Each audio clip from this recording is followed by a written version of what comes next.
Good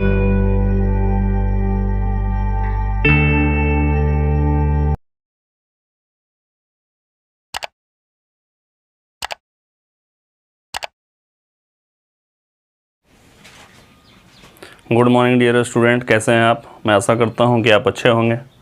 अभी तक है ना, आपका प्रीपोजिशन का पार्ट 4 तक अपलोड किया जा चुका है। आज जो अपलोड होगा वो पार्ट 5 का होगा, ठीक है।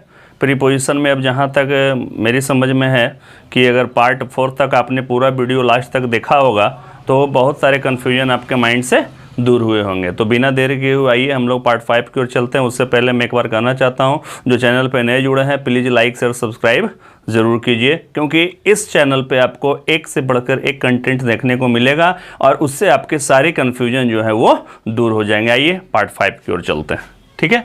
देखिए प्रीपोजिशन पार्ट 5 लगा हुआ है, जिसमें हम लोग आज पढ़ेंगे यूज ऑफ, यानी ऑफ का प्रयोग कहाँ कहाँ पे हम लोग करते हैं उसको पढ़ना है। रूल फर्स्ट कहता है ऑफ का प्रयोग से यानी के अर्थ में कारण के भाव को अभिव्यक्त करने के लिए किया जाता है। यानी किस कारण उसकी क्या हुई है, यानी कौन सा इंसिडेंट किस रीजन के कारण हुआ है, तो उसी को बोलते हैं हम लोग। जैसे ही डाइड ऑफ फीवर, वह बुखार से मर गया। मरने का कारण बुखार हो गया, तो कारण है तो यहाँ पे ऑफ कर दिए। सी डाइड ऑफ कोलरा, वह कोलरा से मर गई। कारण है ना, वो कोलरा से मर गई, बीमारी था। Her husband is tired of work, ये भी कारण है ना, कि उसका जो पति था वो काम से उब गया था, तो ये भी है आपका टायर्ड ऑफ हो जाएगा।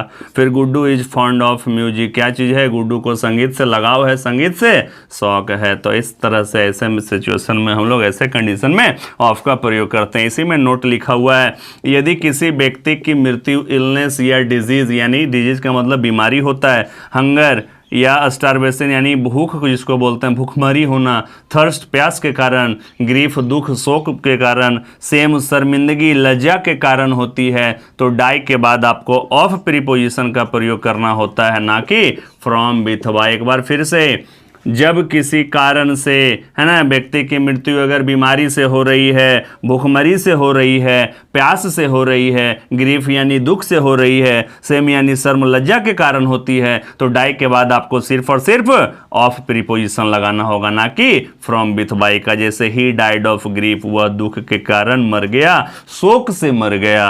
सी डाइड ऑफ मलेरिया, वह मलेरिया से मर गई। तो यानी किसी भी पर्सन का मृत्यु इलनेस यानी कोई डिजीज हो, कोई हंगर या स्टारवेशन के कारण हो, थर्स्ट के कारण हो, ग्रीफ के कारण हो, सेम के कारण हो, तो डाई के बाद हमेशा आपको ऑफ लगाना होता है। आइए नेक्स्ट पॉइंट की ओर चलते हैं।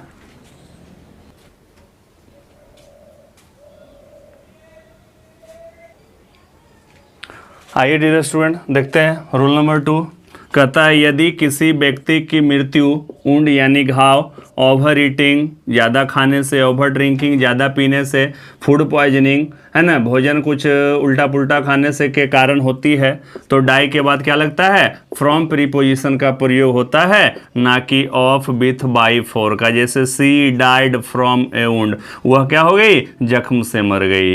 He died from over drinking, वह ज़्यादा पीने से मर गया। नोट 3 कहता है, यदि किसी व्यक्ति की मृत्यु आत्महत्या यानी वंस ऑन हैंड और सुसाइड, वो हिंसा मीन्स वायलेंस के कारण होती है, तो डाई के बाद बाई प्रीपोजिशन का प्रयोग होता है, ना कि ऑफ फ्रॉम विथ फॉर का। जैसे he died by violence. Rule number 4 कहता है, यानी नोट 4, यदि किसी व्यक्ति की मृत्यु लापरवाही यानी नेग्लिजेंट के कारण होता है, तो डाई के बाद थ्रू प्रीपोजिशन का प्रयोग होता है, ना कि दूसरे प्रीपोजिशन जैसे बाय विथ फॉर फ्रॉम हम लोग देख रहे थे।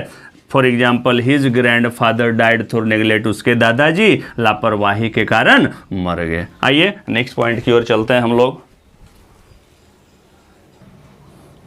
आइए डियर स्टूडेंट देखते हैं नोट 5 कहता है, यदि कोई व्यक्ति अपने देश वो अपने विश्वास के लिए मर जाता है, तो डाई के बाद फॉर प्रीपोजिशन का प्रयोग होता है, ना कि from of with by through का। जैसे he died for his country, वह अपने देश के लिए मर गया। She died for her belief, वह अपने विश्वास के लिए मर गई। नोट 6 कहता है यदि किसी व्यक्ति की मृत्यु युद्ध के मैदान में बिस्तर पर होती है तो डाई के बाद इन प्रीपोजिशन का प्रयोग होता है, ना कि दूसरे प्रीपोजिशन का। जैसे ही डाइड इन बैटल, उसकी मृत्यु युद्ध के मैदान में हो गई। He died in his bed, उसकी मृत्यु बिस्तर पर हो गई। अब फिर कुछ ऐसे पॉइंट्स हैं, मेन पॉइंट्स कहता है डाई इन हार्नेस का प्रयोग, यानी डाई इन हार्नेस का प्रयोग अंतिम समय तक काम करते करते, अंतिम समय तक काम करते करते मरना के अर्थ में होता है। जैसे राम स्वारथ बाबू डाइड इन हार्नेस, यानी राम स्वारथ बाबू यानी अंतिम समय तक काम करते रह गए, ठीक है, मर गए।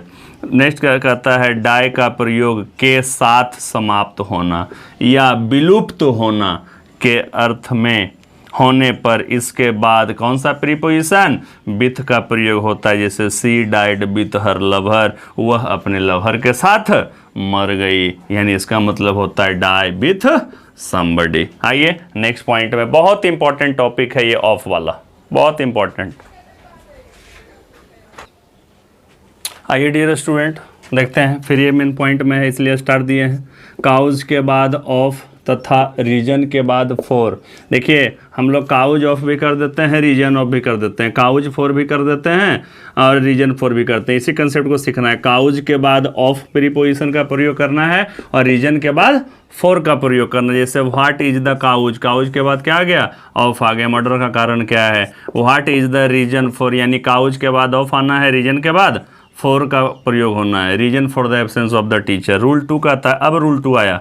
ऑफ का प्रयोग का, के, की के अर्थ में संबंध या अधिकार के भाव को अभिव्यक्त करने के लिए किया जाता है। जैसे mister Sonu Kumar is the son of late Surendra Prasad Singh, यानी मिस्टर सोनू कुमार जो हैं वो स्वर्गीय सुरेंद्र प्रसाद सिंह के बेटे हैं। फिर कहता है this is the publication of Shrimati Draupadi Devi, यह जो पब्लिकेशन किनका है, श्रीमती द्रौपदी देवी का है। रूल 3 कहता है ऑफ का प्रयोग में से के अर्थ में होता है। Mister Guddu is one of my friends, यानी मेरे जितने दोस्त हैं उसमें से मिस्टर गुड्डू जो हैं एक हैं। इसी का सेंस हो गया मिस्टर गुड्डू मेरे मित्रों में से एक मित्र हैं। फिर कहता है I have eaten one of those oranges, मैंने उन नारंगियों में से एक नारंगी खाया है। आइए नेक्स्ट पॉइंट, बहुत ही इंपॉर्टेंट टॉपिक है ये डियर स्टूडेंट, बहुत ही इंपॉर्टेंट टॉपिक। आइए डियर स्टूडेंट देखते हैं रूल 4 कहता है ऑफ का प्रयोग में के अर्थ में होता है, ना कि इनटू का। जैसे करुणाबाज कॉन्फिडेंट ऑफ हिज सक्सेस, करुणा जो थी यानी उसको अपनी सफलता में ज़्यादा विश्वास था। Suman ji is convinced of this fact, Suman ji को इस तथ्य में विश्वास है। फिर कहता है my brother in law is weak of understanding, मेरा साला जो है ना, यानी पत्नी के भाई को बोला जाता है साला, समझदारी में कमजोर है। रूल 5 कहता है ऑफ का प्रयोग के बारे में, के विषय में, के संबंध में अर्थ में होता है। जैसे she has heard of that accident, उसने उस दुर्घटना के बारे में सुना है। Someone has informed the police of the robbery, किसी ने डकैती के विषय में या के संबंध में पुलिस को सूचित कर दिया है ना, पुलिस को सूचित कर दिया, यहाँ पे सूचित को नहीं। फिर है do you know of me, क्या तुम मेरे बारे में जानते हो, यानी बहुत इंपॉर्टेंट पॉइंट आपके लिए लिखा जा रहा है। आइए नेक्स्ट पॉइंट की ओर चलते हैं।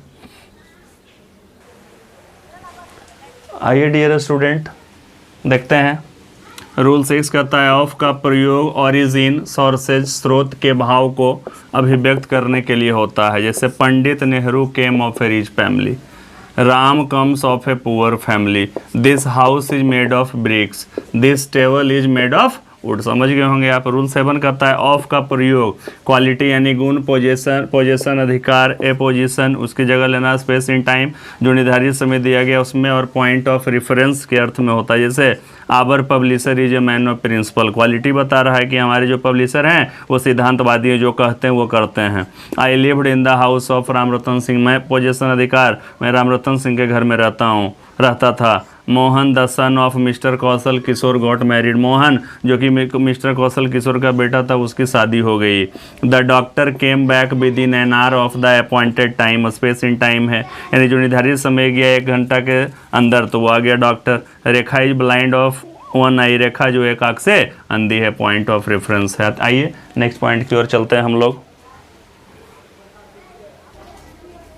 आइए डियर स्टूडेंट, रूलेट करता है ऑफ का प्रयोग कुछ शब्दों के बाद या फ्रेजेज में होता है। जैसे फुल के साथ ऑफ होगा, sort of money, get rid of, take care of, sure of, ashamed of, the first of January, a mile of the town, think of, aware of, है ना, accused of, worth of, cured of, proud of, heard of, hard of hurt, है ना, address of cotton. ये सब word को याद कर लीजिएगा, एक बार देखिएगा माइंड में सेट रहेगा, फिर प्रैक्टिस करना तो बनता है आपका।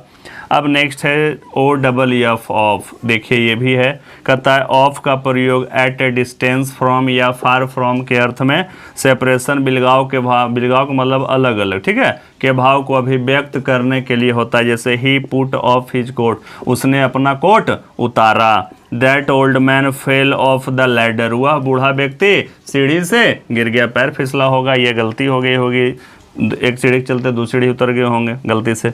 There was a village a little bay of the sea coast, यानी समुद्र तट से कुछ दूर पर एक गांव था। तो मेरे डियर स्टूडेंट, कैसा लगा होगा आपको वीडियो? मुझे यकीन है कि अगर लास्ट तक आप देखेंगे तो बहुत अच्छा लगा होगा। बहुत अच्छा कंसेप्ट है, इसमें सिर्फ OF और OFF का डिस्क्रिप्शन दिया गया है, ठीक है। अभी तक चैनल को अगर आपने सब्सक्राइब नहीं किया तो एक बार प्लीज़ लाइक से सब्सक्राइब करें। फिर हम लोग नेक्स्ट वीडियो में मिलते हैं, तब तक के लिए धन्यवाद।